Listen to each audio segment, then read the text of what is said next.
Right now, there are over 400 nuclear power plants operating in 20 countries. Could they be ticking time bombs? Possibly rendering their areas uninhabitable as a result of a nuclear explosion? What if all these power plants exploded at the same time?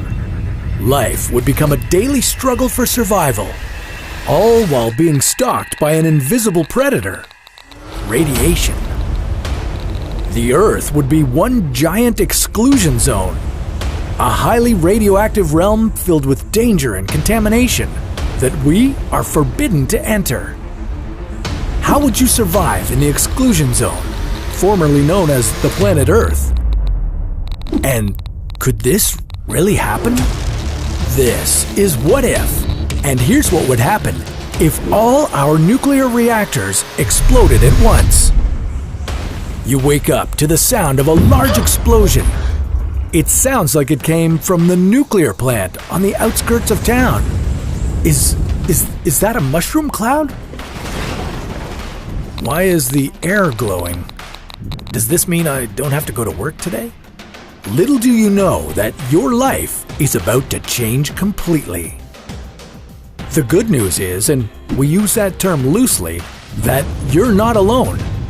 Every single one of Earth's nuclear power plants has exploded simultaneously. And we know what you're thinking. Wouldn't we be wiped out instantly? Well, no. Unfortunately, this is a slow burn.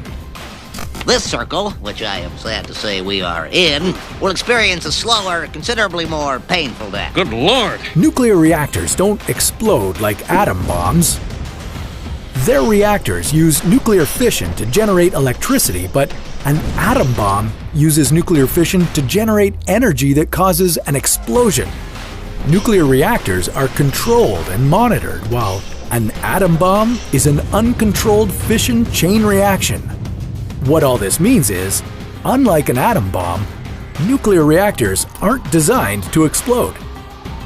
But even though they won't behave like a bomb, you're not out of the irradiated woods yet. All forms of life close to the power plants would be annihilated, and those that aren't would need to evacuate as soon as possible, like yesterday. The meltdowns would need to be contained as much as possible. If they aren't handled properly, radiation poisoning and contamination could spread through the soil and water. You know, the things you use to drink and grow food. Thousands, if not millions of people would be at risk of radiation sickness. And cancer rates would go through the roof. If the explosion didn't kill you, chances are the radiation would. Acute radiation syndrome, or radiation sickness, is caused by receiving a high dose of radiation. Within minutes, your body can absorb enough radiation to kill you. Could you go to the hospital? Well, you could, but the problem is, everyone else will probably have the same idea. The hospitals wouldn't be equipped to deal with this scale of radiation sickness. The world would also be host to hundreds of new exclusion zones. Imagine the Chernobyl exclusion zone, which covers an area of 30 square kilometers, but globally. Some scientists believe that the zone wouldn't be safe for humans for 20,000 years. So it's going to be hard to wait this one out.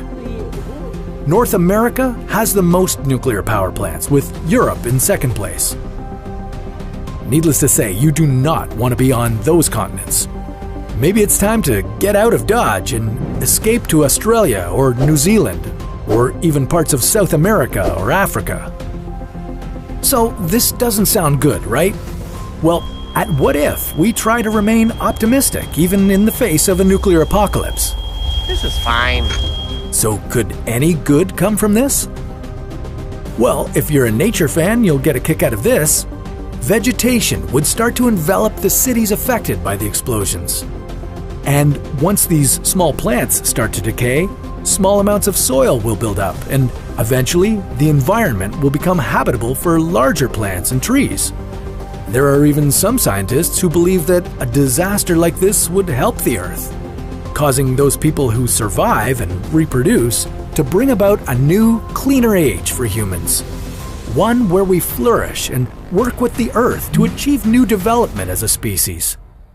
Okay, that's all well and good, but we want a second opinion. Thankfully, the chances of all these nuclear power plants exploding at the same time are very, very small. That being said, while nuclear power causes less pollution than fossil fuels, it isn't the safest form of energy when it comes to the effects of nuclear meltdowns. Hopefully, it won't take a nuclear apocalypse to show us that we can develop a better method of generating energy. We could be using clean, renewable sources of energy that, won't make the planet uninhabitable for us. So, what if we ditched nuclear power and tried to find a new, renewable energy source? Could we use something we have lying around? What if we turned all our plastic into fuel? Well, that's a story for another What If.